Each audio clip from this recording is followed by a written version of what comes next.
ನಮಸ್ಕಾರ. ಕ್ರೈಮ್ ಫೈಲ್ನ ಮತ್ತೊಂದು ಇಂಟ್ರೆಸ್ಟಿಂಗ್ ಎಪಿಸೋಡ್ಗೆ ನಿಮಗೆಲ್ಲ ಸ್ವಾಗತ. ಬದುಕು ಅನ್ನೋ ರಸ್ತೆಯಲ್ಲಿ ಜೀವನ ಅನ್ನೋ ಗಾಡಿ ಸಾಕ್ತಾ ಇರುವಾಗ ಸಾಕಷ್ಟು ಅಡೆತಡೆಗಳು ಬರುತ್ತೆ. ಒಂದೊಂದ್ಸಲ ಆಕ್ಸಿಡೆಂಟ್ ಕೂಡ ಆಗ್ಬೋದು. ಬದುಕಿನ ದಾರಿ ಮುಗ್ದೇ ಹೋಗ್ಬೋದು ಅಥವಾ ನಿರೀಕ್ಷಿತ ತಿರುವು ಸಿಗಬಹುದು. ಯಾಕೆಂದ್ರೆ ನಮ್ಮೆಲ್ಲರ ಮುಂದೆ ಇರೋ ಬದುಕಿನ ದಾರಿ ಎಲ್ರಿಗೂ ಹೊಸದೇ ಆಗಿರುತ್ತೆ. ಮುಂದೆ ಏನಿದೆ ಹೇಗಿದೆ ಅನ್ನೋದು ಗೊತ್ತಾಗೋದು ದಾರಿಯ ಆ ಜಾಗಕ್ಕೆ ಹೋದಾಗಲೇ.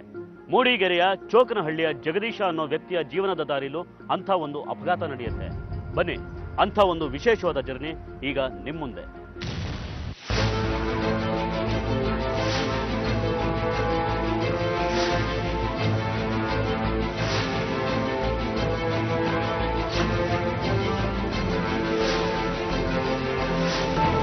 ಆಗಸ್ಟ್ 27, 2012, 7 ಗಂಟೆ.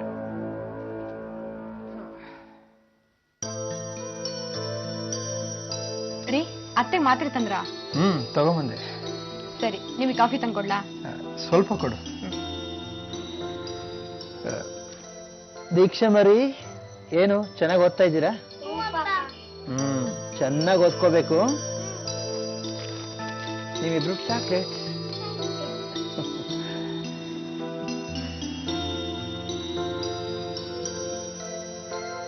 ಮಾ ಮಾ ಎದ್ದೇಳಮ್ಮ. ಹೆಂಗಿದ್ಯಮ್ಮ ಈಗ? ಪರವಾಗಿಲ್ಲಪ್ಪ, ನೋವು ಕಡಿಮೆ ಆಗಿದೆ.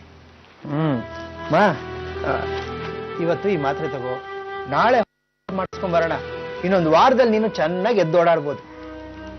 ಎದ್ದೋಡಾಡೋದು ಯಾರಿಗಪ್ಪ ಬೇಕಾಗಿದೆ? ಒಟ್ನಲ್ಲ ಆ ದೇವ್ರು ನನಗೆ ಸುಖವಾಗಿ ಸಾವು ತಂದ್ಕೊಟ್ಬಿಟ್ರೆ ಅಷ್ಟೇ ಸಾಕು. ಮಾ, ಏನಮ್ಮ ನೀನು ಯಾಕಮ್ಮ ಹೀಗೆಲ್ಲ ಅಂತೀಯ? ನೋಡಮ್ಮ, ದೇವರು ಯಾರನ್ನ ಯಾವಾಗ ಕರ್ಕೋಬೇಕು ಅಂತ ಚೆನ್ನಾಗಿ ಗೊತ್ತು. ನೀನ್ ಹಿಂಗೆಲ್ಲ ಮಾತಾಡ್ಬೇಡ.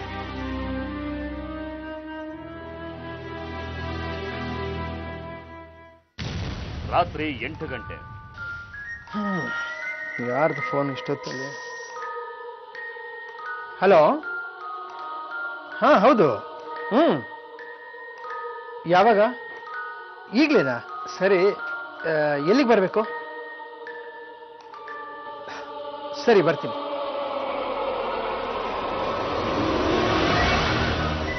ಏನು ಮತ್ತೆ ಹೊರಟ್ರಾ? ಒಳ್ಳೆ ಬಾಡಿಗೆ 2,000 ಸಿಗ್ತಾ ಇದೆ. ಯಾಕೆ ಬಿಡ್ಬೇಕು? ಹೋಗಿ ಬಂದ್ಬಿಡ್ತೀನಿ. ಈಗ ತಾನೇ ಮನೆಗೆ ಬಂದಿದ್ದೀರಾ, ಮತ್ತೆ ಹೊರಡ್ಬೇಕಾ? ಗಾಡಿನ ಸಾಲ ಮಾಡಿ ತಗೊಂಡ್ರು. ಈಗ ಬಂದಿರೋ ಬಾಡಿಗೆ ಬಿಟ್ಬಿಟ್ರೆ ಯಾರು ಕರೀತಾರೆ ನಮ್ಮನ್ನ? ನೋಡೋ, ಮನೆ ಕಡೆ ಹುಷಾರು. ಅಮ್ಮಂದು ಊಟ ಆದ್ಮೇಲೆ ಮಾತ್ರೆ ಕೊಡೋದು ಮರಿಬೇಡ. ಬರ್ತೀನಿ. ಸರಿ, ನೀವು ನಾನು ಹೇಳಿದ್ದು ಎಲ್ಲಿ ಕೇಳ್ತೀರ? ಗಾಡಿ ಓಡಿಸ್ಬೇಕಾದ್ರೆ ನಿದ್ದೆ ಬಂದ್ರೆ ಅಲ್ಲೇ ಎಲ್ಲರೂ ನಿಲ್ಸಿ ನಿದ್ದೆ ಮಾಡಿ. ಯಾರೋ ಹೇಳಿದ್ರು ಅಂತ ಗಾಡಿ ಓಡಿಸ್ಬೇಡಿ. ಸರಿ.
ಹಲೋ.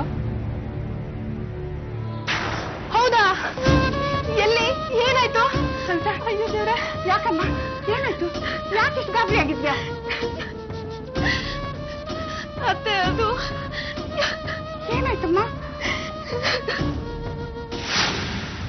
ಆಗಸ್ಟ್ 28, 2012, ಬೆಳಿಗ್ಗೆ 9 ಗಂಟೆ. ಅಣ್ಣ, ಅಣ್ಣ,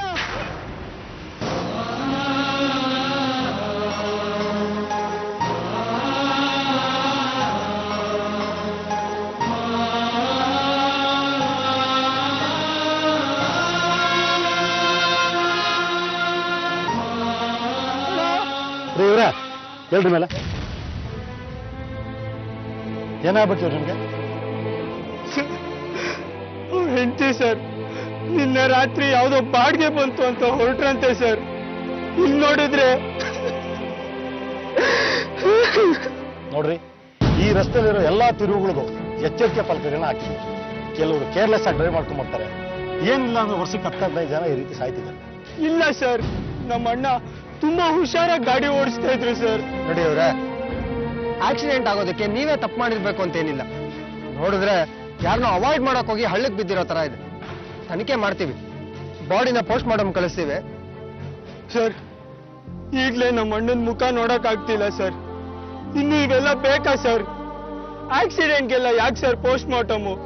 ಹಿಂಗೆ ತಗೊಂಡೊಟ್ಟೋಗ್ತೀವಿ ಸರ್. ಅದೆಲ್ಲ ಆಗಲ್ಲ ರೀ. ಓಕೆ, ನೀವು ಆಸ್ಪತ್ರೆಗೆ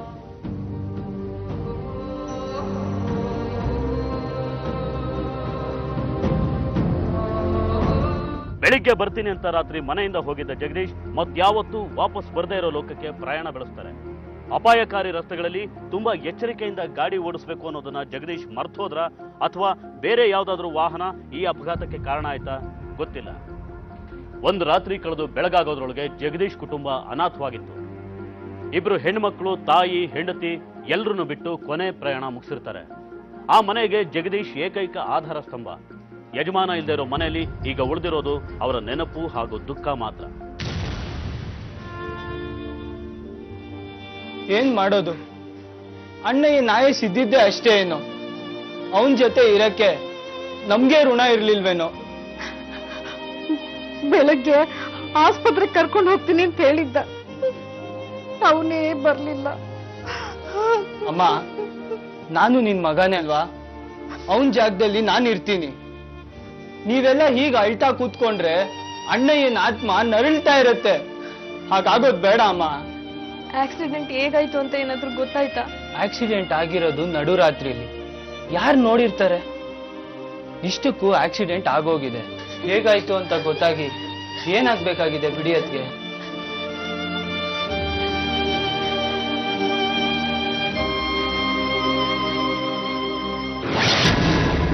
ಮೂಡಿಗೆರೆ ಪೊಲೀಸ್ ಠಾಣೆ, ಮೂಡಿಗೆರೆ.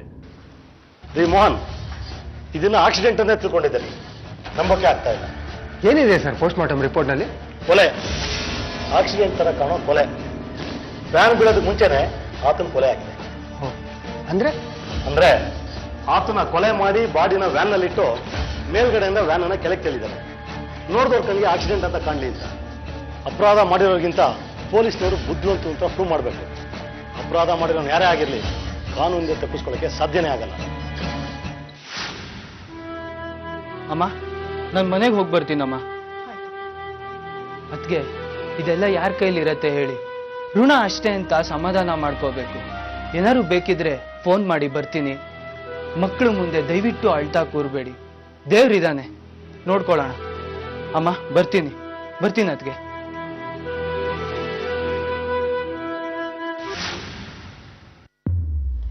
ಎಲ್ಲೋಗಿದ್ಯಮ್ಮ ಇಷ್ಟೊತ್ತು? ನಿನ್ಗೆ ಯಾಕದೆಲ್ಲ? ಓದ್ಕೋತಾ ಇದ್ದೀರಾ ತಾನೇ? ಓದ್ಕೋ. ಅಪ್ಪ ನಿನ್ನ ಕೇಳ್ತಾ ಇದ್ರು. ಅಪ್ಪ ಅವಾಗ್ಲೇ ಬಂದ್ರಾ? ಬಂದು ಒಳಗಿದ್ದಾರೆ.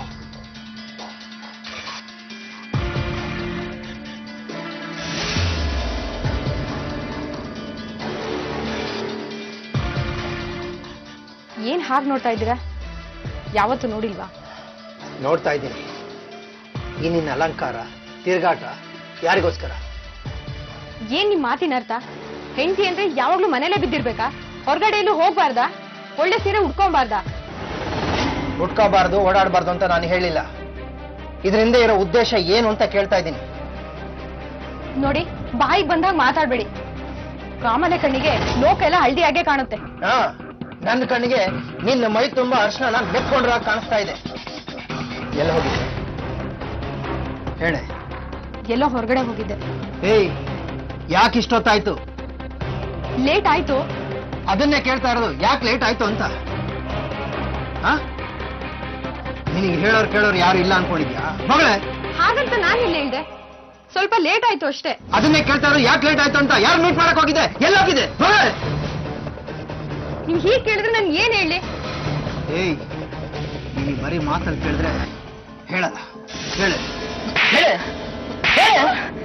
ಹೋಗಿದೆ ಮಗಳು ಏನಿನ್ ಉದ್ದೇಶ ಮಗಳೇ ಮಗಳು ಮಗಳು ಅಂತ ಹೇಳಿ ತಾನೆ ಎಲ್ಲೋಗಿದೆ ಯಾರು ಮೀಟ್ ಮಾಡಕ್ ಹೋಗಿದೆ ಇದರಿಂದ ಉದ್ದೇಶ ಏನಿದೆ ಹೇಳಿ ಹೇಳಿ ಎಷ್ಟು ಕೇಳ್ತಾ ಇದ್ರು ಅಷ್ಟೇ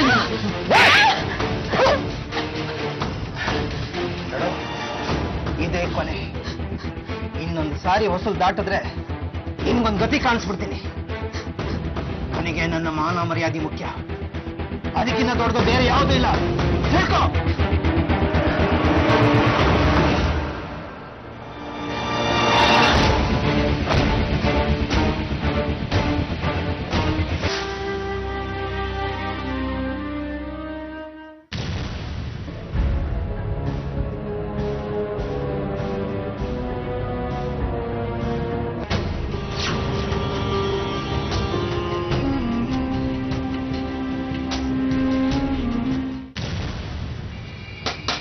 ಯಾರಿದ್ದೀರಾ ಮನೇಲಿ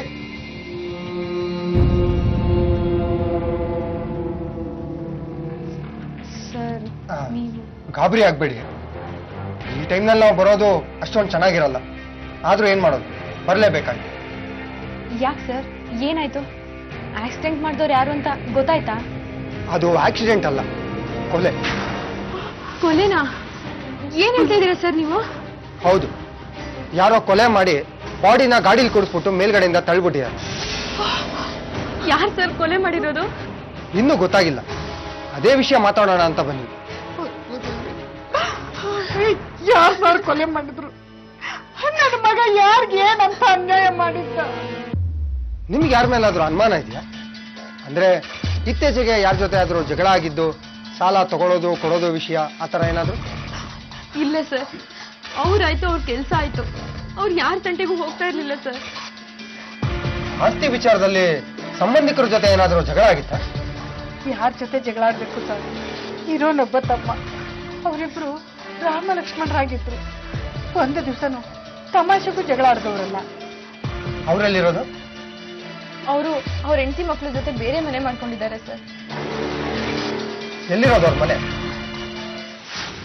ನನ್ಗಂತೂ ಇದು ಕೊಲೆ ಅಂದ್ರೆ ನಂಬಕ್ಕೆ ಆಗ್ತಿಲ್ಲ ಸರ್ ಮಣ್ಣನ್ನು ಕೊಲೆ ಮಾಡಿರೋರು ತುಂಬಾ ಹತ್ರದವರ ಇರ್ಬೇಕನ್ಸುತ್ತೆ ಒಳ್ಳೆ ಪ್ಲಾನ್ ಮಾಡಿ ಕೊಲೆ ಮಾಡಿದ್ದಾರೆ ಏನೂ ಗೊತ್ತಾಗ್ತಿಲ್ಲ ಸರ್ ನನಗೆ ನಮ್ಮ ಅಣ್ಣನ ಕೊಲೆ ಮಾಡುವಂಥ ದ್ವೇಷ ಯಾರಿಗಿದೆ ಸರ್ ಯಾರಿದ್ದಾರೆ ಸರ್ ಅಂತವ್ರು ಯಾವ ಹುತ್ತದಲ್ಲಿ ಯಾವ ಆವಿದೆ ಅಂತ ಯಾರು ಗೊತ್ತಾಗುತ್ತೆ ತಮ್ಮ ಹುತ್ತಾಗತ್ತಾನೆ ಗೊತ್ತಾಗೋದು ನಿಮ್ಮ ಮಣ್ಣನ್ನ ಕೊಲೆ ಮಾಡಿರೋರ್ನ ನಾವು ಹಿಡಿದಿದ್ದೀವಿ ಬಿಡಬೇಡಿ ಸರ್ ದೇವ್ರಂತ ನಮ್ಮ ಅಣ್ಣನ ಕೊಲೆ ಮಾಡಿದ್ದ ಪಾಪಿನ ಬಿಡಬೇಡಿ ಸರ್ ಇರೋದಿಲ್ಲ ನಿಮ್ಮ ಅಣ್ಣನ ಸಾವು ಬಗ್ಗೆ ನಿಮ್ಗೆ ಅನುಮಾನ ಇದೆ ಅಂತ ಒಂದು ಕಂಪ್ಲೇಂಟ್ ಬರ್ಕೊಡಿ ಮುಂದೆ ಏನು ಮಾಡಬೇಕು ಅದನ್ನ ನಾವು ಮಾಡ್ತೀವಿ ಸರಿ ಸರ್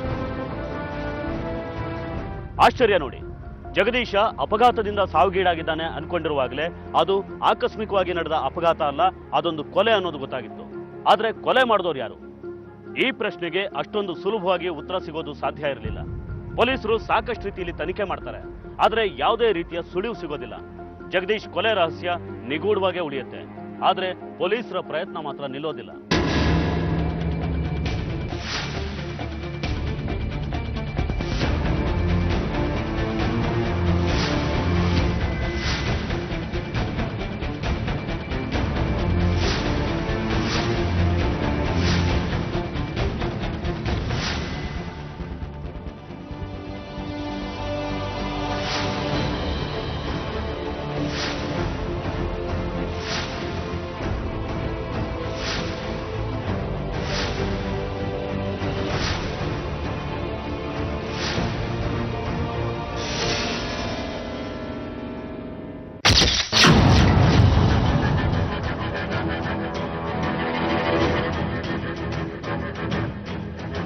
ಸರ್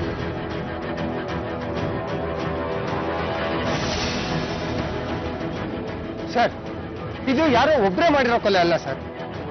ಕೊಲೆ ಮಾಡಿ ಬಾಡಿನ ಗಾಡಿಲಿಟ್ಟು ಗಾಡಿನ ಕೆಳಗೆ ತಳ್ಳಿದ್ದಾರೆ ಅಂದ್ರೆ ಇಬ್ಬರಾದ್ರೂ ಸೇರ್ಕೊಂಡು ಮಾಡಿರ್ಬೇಕು. ಆ ಟೈಮ್ನಲ್ಲಿ ಇಲ್ಲಿ ಯಾವ್ಯಾವ ಗಾಡಿ ಓಡಾಡಿದೆ ಅಂತ ಏನಾದ್ರೂ ಗೊತ್ತಾದ್ರೆ ಏನೋ ಸ್ವಲ್ಪ ಕ್ಲೂ ಸಿಗ್ಬೋದು. ನನಗೂ ಹಾಗೆ ಅನ್ಸತ್ರಿ. ಸ್ವಲ್ಪ ದೂರದಲ್ಲಿ ಚೆಕ್ ಪೋಸ್ಟ್ ಇದೆ, ಆ ಚೆಕ್ ಪೋಸ್ಟ್ ಅಲ್ಲಿ ಎನ್ಕ್ವೈರಿ ಮಾಡಿದ್ರೆ ಆ ಟೈಮ್ನಲ್ಲಿ ಯಾವ್ಯಾವ ಗಾಡಿಗಳು ಪಾಸ್ ಆಗಿದೆ ಅಂತ ಡೀಟೇಲ್ ಸಿಗುತ್ತೆ. ಆ ಡೀಟೇಲ್ ಇಂದ ನಮ್ಮ ಇನ್ವೆಸ್ಟಿಗೇಷನ್ ಅನುಕೂಲ ಆದ್ರೂ ಆಗ್ಬೋದು. Okay sir.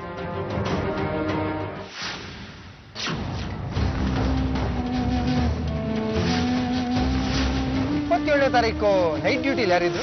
ನಾನಿದ್ದೆ ಸರ್. ಅವತ್ ರಾತ್ರಿ ಕೊಟ್ಟಿಗೆ ಹಾರದ ಹತ್ರ ಒಂದ್ ಗಾಡಿ ಕೆಳಗ್ ಬಿದ್ದು ಒಬ್ರು ತೀರ್ಕೊಂಡಿದ್ದು ಗೊತ್ತಿರ್ಬೇಕಲ್ಲ ನಿಮ್ಗೆ? ನಾನೇ ಗಾಡಿ ಚೆಕ್ ಮಾಡಿ ಕಳಿಸಿದೆ ಸರ್. ಆದ್ರೆ ಒಬ್ಬನೇ ಸತ್ತಿರೋದು ಅಂತ ಕೇಳಿ ನನಗೂ ಆಶ್ಚರ್ಯ ಆಯ್ತು. ಒಬ್ರೇ ಅಂದ್ರೆ? ಹೌದು ಸರ್. ಸುಮಾರು 10 ಗಂಟೆ ರಾತ್ರಿಗೆ ಈ ಕಡೆ ಒಂದು ವ್ಯಾನ್ ಹೋಯ್ತು. ಆದ್ರೆ ಡ್ರೈವಿಂಗ್ ಮಾಡ್ತಾವ್ರು ಒಬ್ಬರೇ ಇದ್ವಿ. ಆಮೇಲೆ ಸುಮಾರು 12 ಗಂಟೆ ಹೊತ್ತಿಗೆ ಆ ವ್ಯಾನ್ ವಾಪಸ್ ಬರ್ತಿ ಸರ್, ಕೊಟ್ಟಿಗೆರ ಕಡೆ ಹೋಯ್ತು. ಗಾಡಿ ವಾಪಸ್ ಹೋಗ್ಬೇಕಾದ್ರೆ ಜೊತೆಲಿ ಇನ್ನೊಬ್ಬ ಇದೆ ಸರ್. ಆಕ್ಸಿಡೆಂಟ್ ಆಗಿ ಒಬ್ಬ ಸತ್ತ ಅನ್ನೋದು ಗೊತ್ತಾಗಿದೆ ಸರ್. ಇನ್ನೊಬ್ಬ ಏನಾದ ಅನ್ನೋದು ನನಗೂ ಆಶ್ಚರ್ಯ ಆಯ್ತು ಸರ್. ಗಾಡಿಲಿ ಇನ್ನೊಬ್ರಿದ್ರು ಅಂದಿಯಲ್ಲ, ಅವ್ರ ಮುಖ ಪರಿಚಯ ಏನಾದ್ರು ಇದೆಯಾ?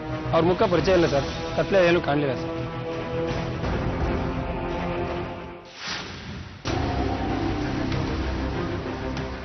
ಸರ್, 27ನೇ ತಾರೀಕು ರಾತ್ರಿ 8 ಗಂಟೆ ಆಸ್ಪಾಸಲ್ಲಿ ಜಗದೀಶನ್ ಬಂದಿರೋದು ಒಂದೇ ಒಂದು ಕಾಲ್.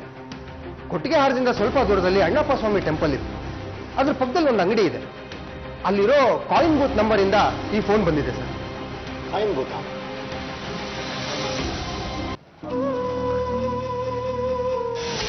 ಏನಪ್ಪ, ಏನ್ ನಿನ್ನ ಹೆಸರು? ಪುಟ್ಟ ಅಂತ ಸರ್. ಈ ಅಂಗಡಿ ನಿಂದೇನಾ? ಹೌದು ಸರ್. ಎಷ್ಟು ಗಂಟೆ ತನಕ ತೆಗ್ದಿರ್ತಿ ಅಂಗಡಿನ? ರಾತ್ರಿ 11 ಗಂಟೆ ತನಕ ತೆಗ್ದಿರ್ತೀನಿ ಸರ್. ಸರಿ, ನಾನೊಂದು ಪ್ರಶ್ನೆ ಕೇಳ್ತೀನಿ, ಜ್ಞಾಪಕ ಮಾಡ್ಕೊಂಡು ಉತ್ತರ ಹೇಳ್ಬೇಕು. ಹೇಳಿ ಸರ್. ಮೊನ್ನೆ 27ನೇ ತಾರೀಕು ರಾತ್ರಿ 8 ಗಂಟೆಗೆ ಒಬ್ರು ಇಲ್ಲಿಂದ ಫೋನ್ ಮಾಡಿದ್ದಾರೆ. ಅವ್ರು ಯಾರು ಅಂತ ನೆನಪು ಮಾಡ್ಕೊಂಡು ಹೇಳ್ತೀಯಾ? ಸರ್, ಸುಮಾರು ಜನ ಬಂದು ಹೋಗ್ತಾ ಇರ್ತಾರೆ, ಯಾರು ಅಂತ ಹೇಳೋಣ ಸರ್. ಅಲ್ಲಯ್ಯ, ರಾತ್ರಿ 8 ಗಂಟೆಲಿ ಅಷ್ಟೊತ್ತಿಗೆ ಇಲ್ಲಿ ಜನಗಳು ಓಡಾಡೋದೇ ಕಮ್ಮಿ. ಸರಿಯಾಗಿ ನೆನಪು ಮಾಡ್ಕೊ. ಯಾರಾದ್ರೂ ಗಾಬರಿಲಿ ಅರ್ಜೆಂಟ್ ಆಗಿ ಸರಿಯಾಗಿ ನೆನಪು ಮಾಡ್ಕೊ.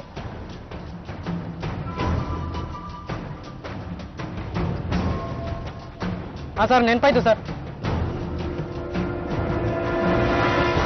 ಆಗಸ್ಟ್ 27, 2012 ರಾತ್ರಿ 8 ಗಂಟೆ.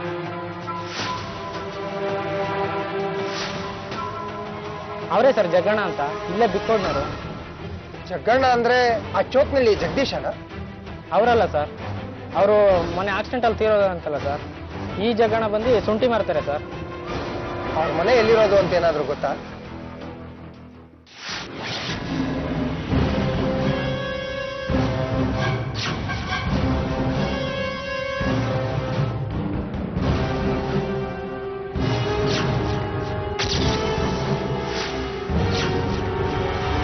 ನೋಡ್ರಿ, ಇನ್ನೊಂದು ಶೂ ಇಲ್ಲೇ ಇದೆ, ಡೌಟೇ ಇಲ್ಲ. ನಡಿ.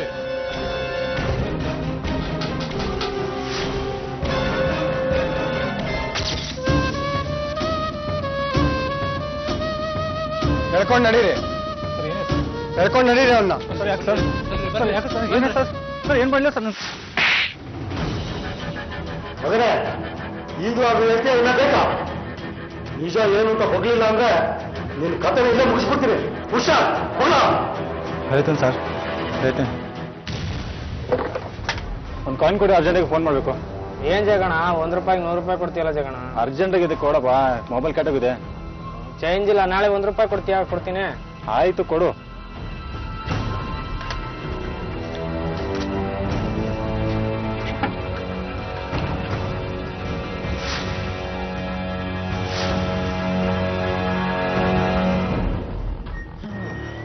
ಯಾರು ಫೋನ್ ಇಷ್ಟೊತ್ತಿಗೆ? ಹಲೋ ಹಲೋ, ಜಗದೀಶ್ ಅಲ್ವಾ? ಹಾ ಹೌದು. ವ್ಯಾನ್ ಇದೆಯಲ್ಲ ನಿಮ್ಮ ಹತ್ರ? ಬಾಡಿಗೆ ಇತ್ತು, ಬರಕಾಗತ್ತಾ? ಯಾವಾಗ? ಈಗಲೇ ಅರ್ಜೆಂಟ್ ಇತ್ತು. ಬಾಡಿಗೆ ಎಷ್ಟೊತ್ತು ಪರವಾಗಿಲ್ಲ. ಈಗ್ಲೇನಾ? ಹೌದು, ಚಿಕ್ಕಮಗಳೂರು ಹೋಗಿರೋದಿತ್ತು. ಹೋಗೋದು ಬರೋದು ಅಷ್ಟೇ. ಸರಿ, ಎಲ್ಲಿಗೆ ಬರಬೇಕು? ಕೊಟ್ಟಿಗೆ ಚೆಕ್ ಪೋಸ್ಟ್ ಅಂತ ಸ್ವಲ್ಪ ಮುಂದೆ ಬನ್ನಿ, ಅಲ್ಲೇ ಕಾಯ್ತಾ ಇರ್ತೇನೆ. ಸರಿ, ಬರ್ತೀನಿ. ಸರಿ.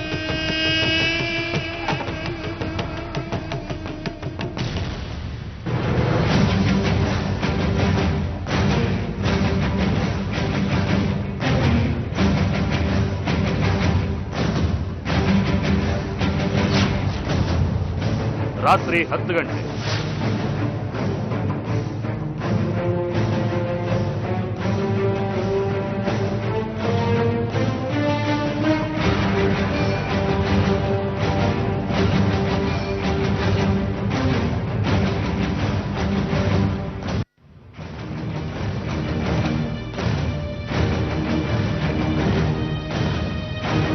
ಸರ್, ಗಾಡಿ ಬೇಕು ಅಂತ ಫೋನ್ ಮಾಡಿದ್ದು ನೀವೇನಾ? ಹಾಂ ಹೌದು. ಸಾರಿ, ಎಷ್ಟೊಂದು ನಿಮ್ಗೆ ತೊಂದರೆ ಕೊಟ್ಟೆ.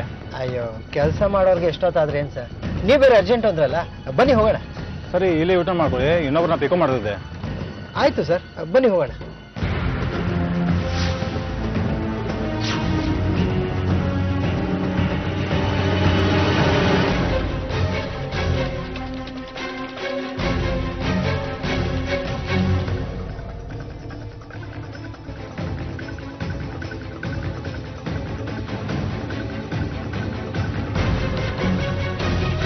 ರಾತ್ರಿ 12:30.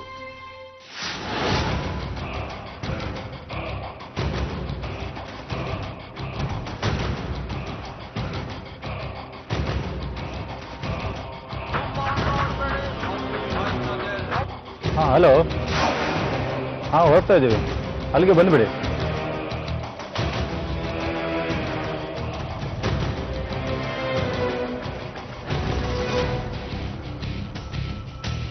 ಇಲ್ಲೇ ಸ್ವಲ್ಪ ಮುಂದಕ್ಕೆ ಹೋಗಿ ಬಲಕ್ಕೆ ತಿರ್ಕೊಳ್ಳಿ. ಅಯ್ಯೋ ಸರ್, ನಾನು ಯಾವಾಗಲೂ ಓಡಾಡೋ ದಾರಿ ಇದು ನನಗೆ ಚೆನ್ನಾಗಿ ಗೊತ್ತು, ಬನ್ನಿ. ಒಳ್ಳೇದಾಯ್ತು ಬಿಡಿ, ನಾನೇ ದಾರಿ ಹೇಳ್ಕೊಡ್ಬೇಕಾದ್ರೆ ತಲೆ ನೋವು. ಸರ್ ನೀವೇನು ಯೋಚನೆ ಮಾಡಿ, ಈ ಜಾಗ ಎಲ್ಲ ನಿಮ್ಗೆ ಚೆನ್ನಾಗಿ ಗೊತ್ತು. ಎಲ್ಲಿ ಸ್ಪಾಟ್ ಅಂತ ಹೇಳಿ ಸರ್, ಅಲ್ಲಿ ಕರ್ಕೊಂಡು ಹೋಗ್ತೀನಿ, ನೀವು ಆರಾಮಾಗಿ ನಿದ್ದೆ ಮಾಡಿ. ಮಲ್ಕೊಳ್ಳೋ ಹಾಗಿಲ್ಲ, ತುಂಬ ಮುಖ್ಯವಾದ ಕೆಲಸ ಇದೆ. ಏನಿದ್ರು ಆ ಕೆಲಸ ಮುಗಿದ ನಂತರ ನಿದ್ದೆ.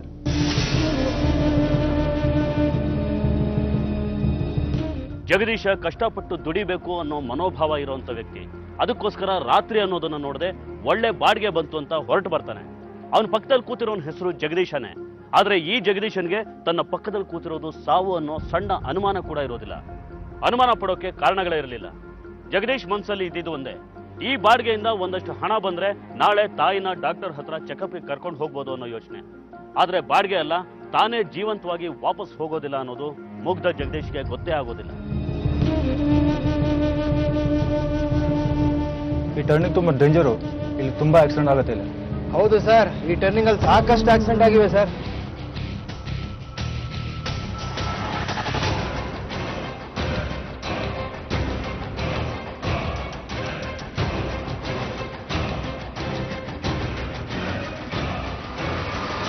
ಯಾರು ಸರ್ ಇಷ್ಟೊತ್ತಲ್ಲಿ ಯಾರೋ ಕಾರ್ ನಿಲ್ಸಿದಂಗೆ ಅವರಲ್ಲ? ಯಾರಿಗೇನಾದ್ರೂ ಬಿಡಿ ಸರ್, ಈಗಿನ ಕಾಲದಲ್ಲಿ ಜನ ಸರಿ ಇಲ್ಲ. ನಡೀರಿ. ಸರಿ, ನಮ್ಗೆ ಯಾಕೆ, ಬನ್ನಿ.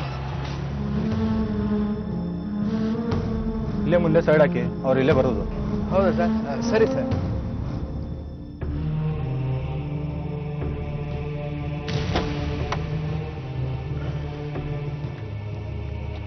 ಏನ್ ಸರ್, ನಿಮ್ಮವ್ರು ಬರೋದಕ್ಕೆ ಇನ್ನೂ ಎಷ್ಟೊತ್ತಾಗುತ್ತೆ? ಸರಿ, ಇನ್ನೇನು ಬಂದ್ಬಿಡ್ತಾರೆ ಅವರು. ಸರ್ ಆ ಕಡೆ ಹೋಗ್ಬೇಡಿ, ತುಂಬಾ ಆಳ ಇದೆ. ಹೌದೌದು, ತುಂಬ ಕತ್ಲ ಇದೆ ಅಲ್ಲಿ. ಸರ್ ಒಂದು 10 ನಿಮಿಷ ಗಾಡಿಯಲ್ಲಿ ನಿದ್ದೆ ಮಾಡ್ತಿರ್ತೀನಿ, ನಿಮ್ಮವ್ರು ಬಂದ್ ಕೂಡಲೇ ಎಬ್ಬರಿಸ್ಬಿಡಿ. ಸರಿ, ಆಯ್ತಾಯ್ತು.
ಇಷ್ಟೇ ಸರ್, ಕೊಲೆ ಮಾಡಿ ಬಾಡಿನ ಗಾಡಿಗೆ ಇಟ್ಟು ಕೆಳಗೆ ತಳ್ಳಿಬಿಡಿ ಸರ್.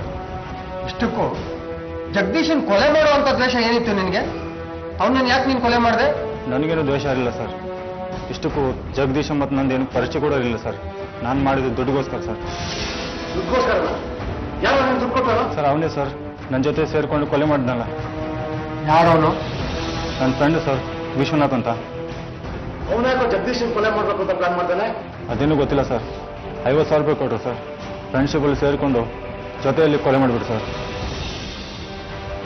ಕೊನೆಗೂ ಜಗದೀಶನ ಕೊಲೆ ಹೇಗೆ ನಡೀತು ಅನ್ನೋ ರಹಸ್ಯ ಬಯಲಾಗುತ್ತೆ. ಕೊಲೆ ಮಾಡಿದವರು ಯಾರು ಅನ್ನೋದು ಗೊತ್ತಾಗುತ್ತೆ. ವಿಶ್ವನಾಥ ಹಾಗೂ ಅವನ ಸ್ನೇಹಿತ ಜಗದೀಶ್ ಇಬ್ರು ಸೇರ್ಕೊಂಡು ಚೋಕನಹಳ್ಳಿಯ ಜಗದೀಶ್ನನ್ನ ಕೊಲೆ ಮಾಡಿರ್ತಾರೆ. ವಿಶ್ವನಾಥ ಕೂಡ ಅದೇ ಬಿಕ್ಕೋಡು ಹೋಬಳಿಯವನೇ. ಈತ ಒಂದು ಕ್ಯಾಂಟೀನ್ ನಡೆಸ್ತಾ ಇರ್ತಾನೆ. ಇವನಿಗೆ 4-5 ವರ್ಷಗಳ ಹಿಂದೆ ಒಂದು ಮದುವೆ ಆಗಿ ಹೆಂಡತಿ ಗರ್ಭಿಣಿಯಾಗಿದ್ದಾಗ ತೀರ್ಕೊಂಡಿರ್ತಾಳೆ. ಆ ನಂತರ ವಿಶ್ವನಾಥ ಮತ್ತೊಂದು ಮದುವೆ ಆಗ್ತಾನೆ. ಎರಡನೇ ಹೆಂಡತಿ ಇವನ್ ಜೊತೆ 2 ವರ್ಷ ಸಂಸಾರ ಮಾಡಿದ ನಂತರ ವಿಶ್ವನಾಥನ ಬಿಟ್ಟು ಹೋಗ್ತಾಳೆ. ಯಾಕೆ ಬಿಟ್ಟು ಹೋದ್ಲು, ಎಲ್ಲಿಗೆ ಹೋದ್ಲು ಅನ್ನೋದು ಗೊತ್ತಿಲ್ಲ. ಇಂಥ ಹಿನ್ನೆಲೆ ಇರೋ ವಿಶ್ವನಾಥ ಸ್ನೇಹಿತನ ಜೊತೆ ಸೇರಿ ಜಗದೀಶ್ನನ್ನ ಉಪಾಯವಾಗಿ ಕೊಲೆ ಮಾಡಿರ್ತಾನೆ. ಕೊಲೆಗೆ ಕಾರಣ ಏನು ಅನ್ನೋ ರಹಸ್ಯ ಹೇಳಬೇಕಾದವನು ವಿಶ್ವನಾಥ ಮಾತ್ರ.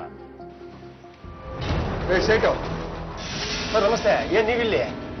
ಒಂದು ವಾರದಿಂದ ವಿಶ್ವನಾಥ್ ಅನ್ನೋ ವ್ಯಕ್ತಿ ಬಂದು ಚಿನ್ನಾಡ ಇಟ್ಬಿಟ್ಟು ಸಾಲ ತಗೊಂಡೋಗಿದ್ರಾ? ಅದೇ ಮಿಥುನ್ ಕ್ಯಾಂಟೀನ್ ನಡೆಸ್ತಾರಲ್ಲ ಅವರಾ? ಅವರೇ. ಹೋದ್ ವಾರ ಬಂದಿದ್ರು ಸರ್.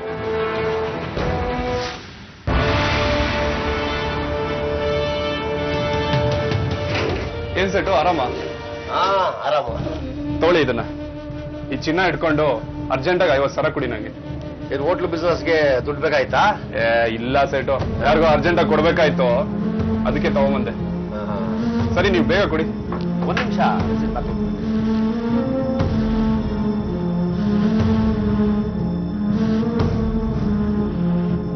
ಸೈಡ್ ಮಾಡ್ಬಿಡಿ.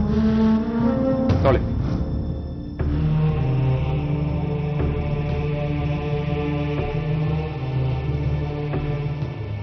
ಸರಿ ಸೆಟು, ನಾನಿನ್ ಬರ್ತೀನಿ. 1-2 ತಿಂಗಳಲ್ಲಿ ವಾಪಸ್ ಬಿಡಿಸ್ಕೊಂತೀನಿ. ಸರಿ ಆಯ್ತು ಸರ್. ಅವತ್ತು ಅರ್ಜೆಂಟ್ ಅಲ್ಲಿ ಇದ್ದೀನಿ ಅಂತೇಳಿ 50,000 ಇಸ್ಕೊಂಡ್ರು. ಯಾಕೆ ಸರ್? ಆ ಚಿನ್ನ ಕದ್ದಿದ್ದ? ಕಳ್ತನದ್ದೇನಲ್ಲ. ನೀವು ಬರ್ಕೊಟ್ಟಿದ್ದೀರಲ್ಲ ರಶೀದಿ, ಅದರದ್ದು ಕಾರ್ಬನ್ ಕಾಪಿ ಇದೆಯಾ? ಇದೆ ಸರ್.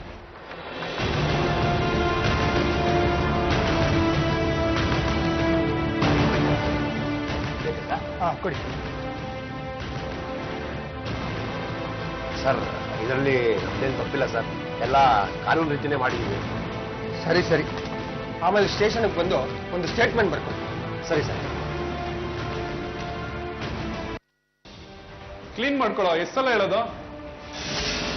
ಏನ್ ಸರ್ ನೀವಿಲ್ಲಿ? ಎಳ್ಕೊಂಡು ನಡೀರೋವನ್ನ. ಸರ್ ನಾನೇನ್ ಮಾಡಿದೆ? ಎಳ್ಕೊಂಡು ನಡೀರೋವನ್ನ. ಸರ್ ಸರ್ ನಾನೇನ್ ಮಾಡಿದೆ? ಸರ್ ಸರ್ ನೀವು ತಪ್ಪು ಮಾಡ್ತಾ ಇದ್ದೀರಾ. MLA ನನಗೆ ಪರಿಚಯ. ನಮ್ಮ ಊರಿಗೆ ಬಂದ್ರೆ ನಾನು ನೋಡ್ಲಿಕ್ಕೆ ಬಂದು ಟೀ ಕುಡಿದಲ್ಲ ಅವ್ರು ಹೋಗಲ್ಲ. ಅವ್ರು ನಾನು ಹೇಳಿದ ಮಾತು ಕೇಳ್ತಾರೆ. ಕೊಲೆ ಮಾಡಿರೋ ವಿಚಾರ MLA ಹೇಳಿದ್ದೇನೋ? ಸರ್ ಕೊಲೆನಾ? ಯಾರು ಕೊಲೆ ಮಾಡಿದ್ದಾರೆ ಸರ್? ನಿಜವಾಗ್ಲೂ ನನಗೇನು ಗೊತ್ತಿಲ್ಲ.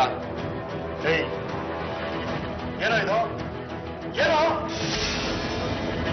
ಶಂಕರ್ ಸಿಂಗ್ ಅಂಗಡಿಲಿ ಚಿನ್ನ ಅಡ ಇಟ್ಟು 50,000 ಹಣ ತಗೊಂಡಿರೋದಕ್ಕೆ ಸಾಕ್ಷಿ ಅದು. ಸರ್ ನನಗೆ ಅವಾಗ ಕಷ್ಟ ಇತ್ತು, ಅದಕ್ಕೆ ನಾನು ನನ್ನ ಚಿನ್ನ ಇಟ್ಟು ಅವನ ಹತ್ರ ಸಾಲ ತಗೊಂಡಿದ್ದೆ. ಅದರಿಂದ ನಿಮ್ಗೇನು ಪ್ರಾಬ್ಲಮ್ಮು? ನನ್ನ ಚಿನ್ನ ನನ್ನ ಸಾಲ. ಆ ದುಡ್ಡನ್ನ ಏನ್ ಮಾಡ್ದೆ? ಯಾರು ಕೊಟ್ಟೆ? ಯಾರು ಕೊಟ್ಟೆ? ಸರ್ ಏನೋ ಮಾಡಿದೆ, ಅದ್ರ ಲೆಕ್ಕ ನಿಮಗೆ ಕೂಡ ಅವಶ್ಯಕತೆ ಇಲ್ಲ. ಆ ಲೆಕ್ಕನೂ ಬೇಕಾಗಿಲ್ಲ. ಜಗದೀಶನ್ ಕೊಲೆ ಮಾಡೋದಕ್ಕೆ ನಿನ್ ಫ್ರೆಂಡ್ ಜಗ್ಗನ್ ಕೊಟ್ಟೆ, ಆ ದುಡ್ಡ ಹೌದಲ್ವಾ? ಸರ್ ಯಾ ಜಗ್ಗ? ನಾನೇ ಅವನಿಗೆ ದುಡ್ಡು ಕೊಡ್ಲಿ ಸರ್? ನೀನೇ ಬರೆದು ಸೈನ್ ಹಾಕಿ ಜಗ್ಗನ್ ಅಕೌಂಟ್ಗೆ 50,000 ಹಾಕಿರೋದಕ್ಕೆ ಸ್ಲಿಪ್ ಇದು. ಸರ್ ಅದು ಅವನಿಗೇನೋ ಅವಾಗ ಕಷ್ಟ ಇತ್ತು ಅಂದ, ಅದಕ್ಕೆ ಕೊಟ್ಟೆ ಸರ್. ಏನಿವಾಗ ಸರ್ ಅದಕ್ಕೆ? ಈ ಸಾಕ್ಷಿಗಳೆಲ್ಲ ಸಾಕಾಗಲ್ಲ ಅಂತ ಕಾಣಿಸುತ್ತೆ. ಜೀವಂತವಾದ ಸಾಕ್ಷಿ ಕರೆಸ್ತೀನಿ. ಕರೆಸ್ರಿ ಅವನ್ನ. ಸರಿ ಸರ್.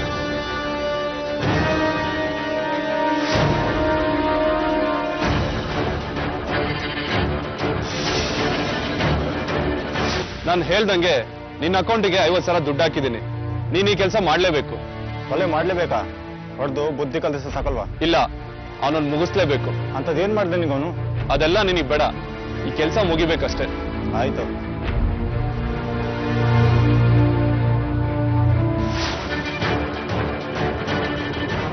ಇವನ್ನೆಲ್ಲ ಬಾಯ್ಬಿಟ್ಟಿದ್ದಾನೆ. ಇನ್ನೀನು ಹೇಳ್ಬೇಕಾಗಿರೋದಿಷ್ಟೇ, ಜಗದೀಶನ್ ಯಾಕೆ ಕೊಲೆ ಮಾಡಿದೆ ಅಂತ. ಏಯ್, ಸತ್ಯ ಏನು ಅಂತ ಒಪ್ಕೊಂಡ್ರೆ ಸರಿ, ಇಲ್ಲ ಅಂದ್ರೆ ಅವನ್ನ ನಿನ್ನ ಕಾರ್ಡ್ ಹಾಕ್ಬಿಟ್ಟು ಅದೇ ಪ್ರಪಾತದಿಂದ ಕೆಳಕ್ಕೆ ಆಕ್ಸಿಡೆಂಟ್ ಅಂತ ಪ್ರೂವ್ ಮಾಡ್ಬಿಡ್ತೀನಿ. ಬಲ್ಲ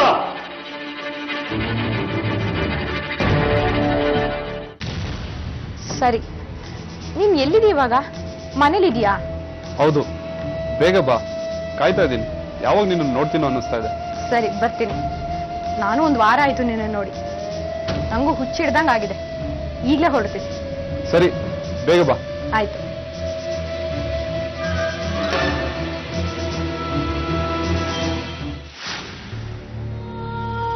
ವಿಶ್ವ,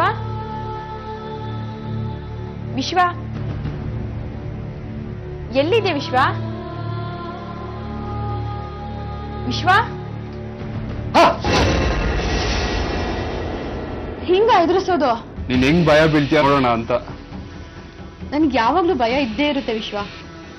ಅತ್ತೆ ಎದುರುಗಡೆ ಅವಮಾನದ ಭಯ, ಗಂಡನ ಎದುರುಗಡೆ ಮೋಸದ ಭಯ, ಮಕ್ಳ ಎದುರುಗಡೆ ಪಾಪದ ಭಯ. ಇಷ್ಟು ಸಾಲದು ಅಂತ ಈ ನಿನ್ ಮುಂದೇನು ಭಯ ಪಡ್ಬೇಕಾ? ನೀನ್ ಯಾಕೆ ಇಷ್ಟೊಂದು ಭಯ ಪಡ್ತಿದ್ಯಾ? ನಾನು ಇದೀನಲ್ಲ, ಯೋಚನೆ ಮಾಡ್ಬೇಡ. ನೋಡು ವಿಶ್ವ, ತಪ್ಪು ಮಾಡೋರಿಗೆ ಯಾವಾಗ್ಲೂ ಭಯ ಇದ್ದೇ ಇರುತ್ತೆ. ಆದ್ರೆ ನನ್ಗೆ ನೀನ್ ಬೇಕು. ನಿನ್ನನ್ ಬಿಟ್ಟಿರೋದಕ್ಕೆ ಆಗೋದಿಲ್ಲ, ಹಾಗೆ ತಪ್ಪು ಮಾಡದೇ ಇರೋದಕ್ಕೂ ಆಗೋದಿಲ್ಲ. ಸರಿ, ನಿನ್ ಬಾಯಿಲ್ ನೋಡು, ತಪ್ಪು ಒಬ್ಬಗಳ ಬಗ್ಗೆ ಯೋಚನೆ ಮಾಡ್ಬೇಡ.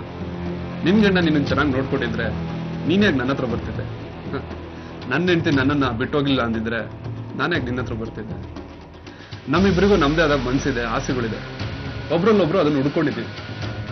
ಇದು ಪ್ರಪಂಚಕ್ಕೆ ತಪ್ಪಾಗಿರ್ಬೋದು, ಆದ್ರೆ ನಮ್ಮಿಬ್ಬರಿಗೆ ಇದು ತಪ್ಪಲ್ಲ. ಏನ್ ಹೇಳ್ತೀಯ? ಆಯ್ತು. ಅಂತೂ ನನ್ನ ರಾಣಿ ಮುಖದಲ್ಲಿ ನಗು ಬಂತ.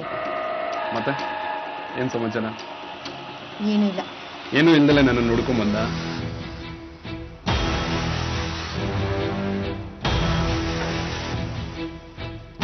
ನಿಜ, ಆರೋಪಿ ವಿಶ್ವನಾಥನ್ಗೂ ಕೊಲೆಯಾದ ಜಗದೀಶನ ಪತ್ನಿ ಸವಿತಾಗೂ ಅಕ್ರಮ ಸಂಬಂಧ ಇತ್ತು. ಸವಿತಾ ಹಾಗೂ ಜಗದೀಶ್ ಮದುವೆಯಾಗಿ 11 ವರ್ಷ ಆಗಿತ್ತು. ಇಬ್ಬರು ಮಕ್ಕಳು ಇದ್ದಾರೆ. 4 ವರ್ಷಗಳ ಹಿಂದೆ ಜಗದೀಶ್ ಇದೇ ಬಿಕ್ಕೋಡ್ನಲ್ಲಿ ಒಂದು ಹೋಟೆಲ್ ಮಾಡ್ತಾನೆ. ಈ ಹೋಟೆಲ್ ಪಕ್ಕದಲ್ಲೇ ವಿಶ್ವನಾಥನ ಕ್ಯಾಂಟೀನ್ ಕೂಡ ಇತ್ತು. ಗಂಡನ ಸಹಾಯಕ್ಕೆ ಅಂತ ಹೋಟೆಲ್ ಬರ್ತಾ ಇದ್ದ ಸವಿತಾಗೆ ಪಕ್ಕದ ವಿಶ್ವನಾಥನ ಪರಿಚಯ ಆಗುತ್ತೆ. ಇಬ್ರು ತುಂಬಾ ಆತ್ಮೀಯರಾಗ್ತಾರೆ. 2 ವರ್ಷಗಳ ನಿಕಟ ಸಂಪರ್ಕ ಇವರಿಬ್ಬರ ನಡುವೆ ದೈಹಿಕ ಸಂಪರ್ಕಕ್ಕೂ ಕಾರಣ ಆಗುತ್ತೆ. ಇವರಿಬ್ಬರ ಅನ್ಯೋನ್ಯತೆ ಗಂಡ ಜಗದೀಶನ್ಗೆ ಸ್ವಲ್ಪ ಅನುಮಾನ ಕೂಡ ಹುಟ್ಟಿಸಿತ್ತು. ಅವನು ಕೆಲವು ಸಲ ಹೆಂಡತಿಗೆ ಎಚ್ಚರಿಕೆನೂ ಕೊಟ್ಟಿದ್ದ. ಆದ್ರೆ ಸವಿತಾ ಹೆಂಡತಿನ ಅನುಮಾನಿಸೋದಕ್ಕೆ ನಾಚಿಕೆ ಆಗೋದಿಲ್ವ ಅಂತ ಹತ್ತು ಕರೆದು ರಂಪ ಮಾಡಿದ್ದು. ಏನೇ ಆದ್ರೂ ಸವಿತಾ ವಿಶ್ವನಾಥನ ಸಹವಾಸ ಬಿಟ್ಟಿರಲಿಲ್ಲ. ಮನೆಯಲ್ಲಿ ಏನಾದ್ರೂ ಒಂದು ನೆಪ ಮಾಡಿ ವಿಶ್ವನಾಥನನ್ನ ಭೇಟಿ ಆಗ್ತಾ ಇತ್ತು. ಸವಿತಾ, ಅಳ್ಬಿಡ, ಸಮಾಧಾನ ಮಾಡ್ಕೋ. ಇಲ್ಲ ವಿಶ್ವ, ಸಾಕಾಗಿ ಹೋಗಿದೆ ನನಗೆ. ನೀನು ಸುಮ್ಮನೆ ಇದ್ರೆ ನೀನ್ ನನ್ನ ಹೆಣ ನೋಡ್ಬೇಕಾಗುತ್ತೆ. ಏನ್ ಮಾತಾಡ್ತಿದ್ಯಾ ನೀನು? ನೋಡು, ನಮ್ಮಿಬ್ರನ್ನ ದೂರ ಮಾಡೋಕೆ ಯಾರ ಕೈಲೂ ಆಗಲ್ಲ. ಇಲ್ಲ ವಿಶ್ವ, ನನ್ನ ಗಂಡ ನಮ್ಮಿಬ್ರು ಸುಮ್ಮನೆ ಬಿಡೋದಿಲ್ಲ. ಅವ್ರು ಇರೋ ತನಕ ನಾವು ನೆಮ್ಮದಿಯಾಗಿ ಸೇರೋದಕ್ಕೂ ಆಗೋದಿಲ್ಲ. ಅಂದ್ರೆ ಏನಾದ್ರೂ ಮಾಡು ವಿಶ್ವ, ನನಗೆ ಅವನನ್ನ ಸಹಿಸ್ಕೊಳಕ್ ಆಗೋದಿಲ್ಲ. ನಿನಗ್ ನಾನು ಬೇಕು ಅಂದ್ರೆ ನೀನೇನಾದ್ರೂ ಮಾಡ್ಲೇಬೇಕು. ಮಾಡ್ತೀನಿ, ನಿನಗೋಸ್ಕರ ಏನ್ ಬೇಕಾದ್ರೂ ಮಾಡ್ತೀನಿ.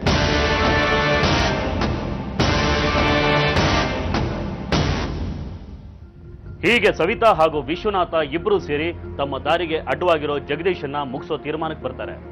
ಈ ಕೆಲಸಕ್ಕೋಸ್ಕರ ವಿಶ್ವನಾಥ ತನ್ನ ಸ್ನೇಹಿತ ಜಗ್ಗನ ಸಹಾಯ ಕೇಳ್ತಾನೆ. ಅವನಿಗೆ ಹಣ ಕೊಡೋದಕ್ಕೋಸ್ಕರ ತನ್ನಲ್ಲಿದ್ದ ಚಿನ್ನನ ಶಂಕರ್ ಸಿಂಗ್ ಅಂಗಡಿಲಿ ಅಡ ಇಡ್ತಾನೆ. ಆ ನಂತರ ಹಣನ ಜಗ್ಗನ ಅಕೌಂಟ್ಗೆ ಹಾಕ್ತಾನೆ.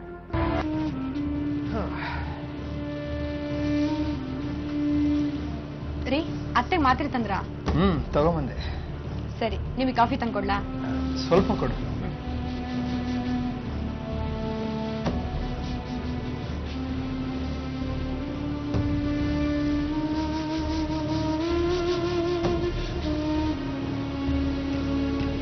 ಹಲೋ ವಿಶ್ವ, ಈಗ ತಾನೇ ಮನೆಗೆ ಬಂದ.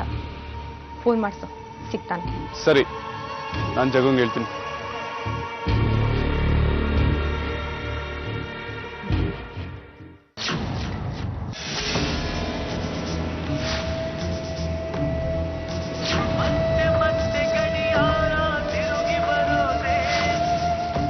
ಹಲೋ. ಬಂದ. ಇನ್ನು ಸ್ವಲ್ಪ ಹೊತ್ತಲ್ಲೇ ಕೆಲಸ ಮುಗಿಯುತ್ತೆ. ಕೆಲಸ ಮುಗಿಸಿ ಕಾಲ್ ಮಾಡ್ತೀನಿ.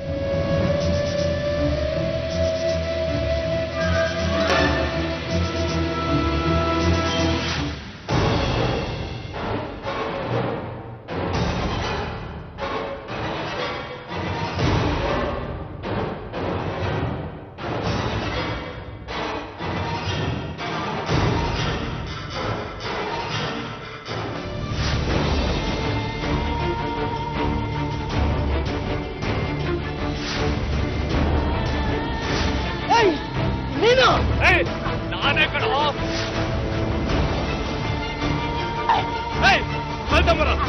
ಚೆಚ್ಚಾಕ್ಬಿಡೋಣ.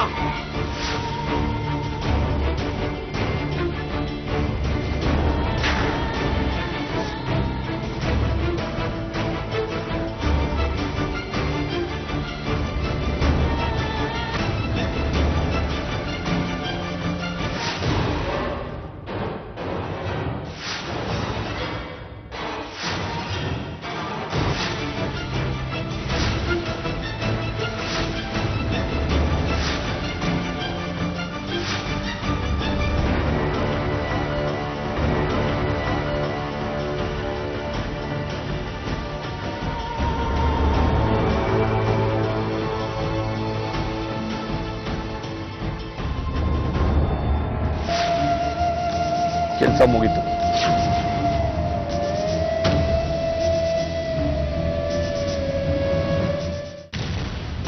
ಮೋಹನ್ ಕುಮಾರ್, ಇವನ ಹತ್ರ ಸ್ಟೇಟ್ಮೆಂಟ್ ಬರ್ಸ್ಕೊಂಡು ಸೈನ್ ಹಾಕ್ಸ್ಕೊಂಡು ಒಳಗೆ ಕೇಳ್ರಿ. ಇನ್ನೊಂದು ಕೆಲಸ ಬಾಕಿ ಇದೆಯಲ್ಲ.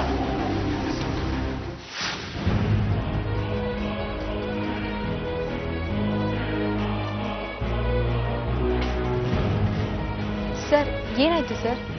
ಕೊಲೆ ಮಾಡಿದವ್ರು ಯಾರು ಅಂತ ಗೊತ್ತಾಯ್ತಾ? ಇಬ್ಬರು ಸಿಕ್ಕಿದ್ದಾರೆ. ಇನ್ನೊಬ್ಬರನ್ನ ಅರೆಸ್ಟ್ ಮಾಡ್ಬೇಕಾಗಿ. ಮತ್ ಯಾಕೆ ಸುಮ್ಮನೆ ಇದ್ದೀರಾ ಸರ್? ಅವ್ರನ್ನು ಅರೆಸ್ಟ್ ಮಾಡೋದ್ ತಾನೆ? ಮಾಡ್ತೀವಿ, ಅದಕ್ಕೆ ಬಂದಿರೋದು. ಕರ್ಕೊಂಡು ನಡೀರಿ ಇವ್ರನ್ನ. ಸರ್, ಏನ್ ಹೇಳ್ತಾ ಇದ್ದೀರಾ ಸರ್? ನನ್ನನ್ನ ಯಾಕೆ ಅರೆಸ್ಟ್ ಮಾಡ್ತಾ ಇದ್ದೀರಾ? ಅದನ್ನ ಸ್ಟೇಷನ್ ಅಲ್ಲಿ ಹೇಳ್ತೀನಿ, ಮೊದಲು ನಡೀರಿ. ಸರ್, ಯಾಕೆ ಸರ್ ನಮ್ ಸೊಸೆನ್ ಯಾಕೆ ಸರ್ ಅರೆಸ್ಟ್ ಮಾಡ್ತಾ ಇದ್ದೀರಾ? ಅಮ್ಮ, ನಿಮ್ಮ ಮಗನ್ನ ನಿಮ್ಮ ಸೊಸೆಯನ್ನು ಸೇರ್ಕೊಂಡು ಕೊಲೆ ಮಾಡಿದಾಳೆ. ನಿಮ್ ಎರಡನೇ ಮಗ ಬಂದ್ರೆ ಸ್ಟೇಷನ್ ಬರೋಕ್ ಹೇಳಿ. ಹೇಳ್ಕೊಂಡು ನಡೀರಿ ಅವ್ರನ್ನ.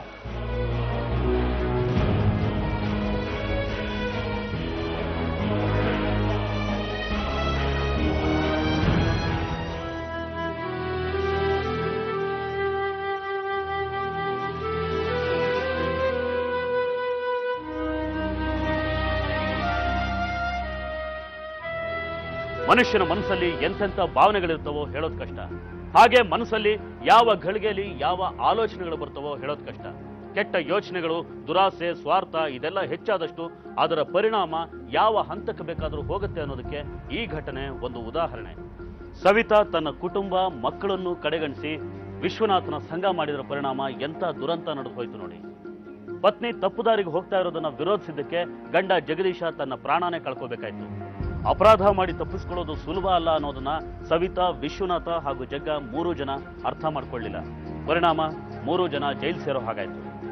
ಸವಿತಾಳ ಸ್ವಾರ್ಥಕ್ಕೆ ಗಂಡ ಬಲಿಯಾಗಿದ್ದಷ್ಟೇ ಅಲ್ಲ, ಮಕ್ಕಳು ಅನಾಥ ಆಗ್ಬೇಕಾಯ್ತು. ವಯಸ್ಸಾದ ತಾಯಿ ಪುತ್ರ ಶೋಕ ಅನುಭವಿಸೋ ಹಾಗಾಯ್ತು. ಸವಿತಾ ಹುಡ್ಕೊಂಡು ಹೋಗಿದ್ದ ಸುಖ ಇಷ್ಟೆಲ್ಲ ನೋವುಗಳಿಗೆ ಸಮವಾಗಿ ತೂಗೋದಕ್ಕೆ ಸಾಧ್ಯನಾ ಅನ್ನೋ ಪ್ರಶ್ನೆನ ನಿಮ್ಮ ಮುಂದೆ ಇಡ್ತಾ ಇವತ್ತಿನ ಸಂಚಿಕೆನ ಇಲ್ಲಿಗೆ ಮುಗಿಸ್ತಾ ಇದ್ದೀವಿ. ಮುಂದಿನ ಸಂಚಿಕೆಯಲ್ಲಿ ಮತ್ತೊಂದು ವಿಭಿನ್ನ ಕುತೂಹಲಕಾರಿ ಸತ್ಯಕಥೆಯೊಂದಿಗೆ ಮತ್ತೆ ನಿಮ್ಮ ಮುಂದೆ ಬರ್ತೀವಿ. ನಾವು ಕತೆ ಹೇಳ್ತೀವಿ, ನೀವು ಎಚ್ಚರವಾಗಿರಿ.